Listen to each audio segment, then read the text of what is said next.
یہ ابھی 2 سال پہلے ڈاکٹر عبدل قدیر خان کا مضمون چھپا تھا روزنامہ جنگ میں. وہ کہتا ہے مجھے وہ مولوی چاہیے تھا جس کے پاس قرآن حدیث بھی ہو اور سائنس کے علوم بھی ہوں.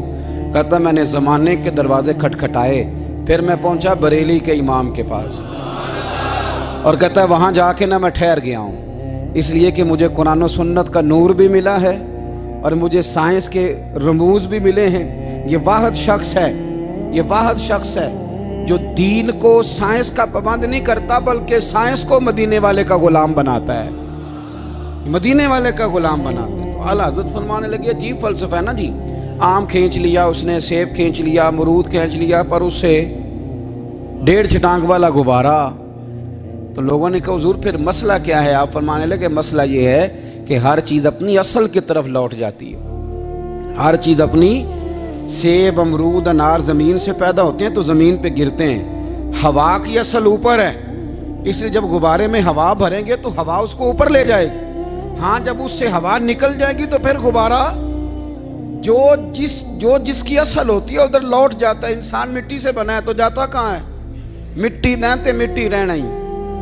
ایویں کادی بلے بلے اج مٹی دے اتے بندیا تے کل مٹی دے تھلے. تو اعلیٰ حضرت رحمت اللہ تعالی علیہ نے نا اپنے سارے علوم کو نبی پاک کا غلام بنا دیا. آپ فرمایا کرتے تھے آج لے ان کی پناہ، آج مدد مانگ ان سے، کل نہ مانیں گے قیامت میں اگر مان گیا.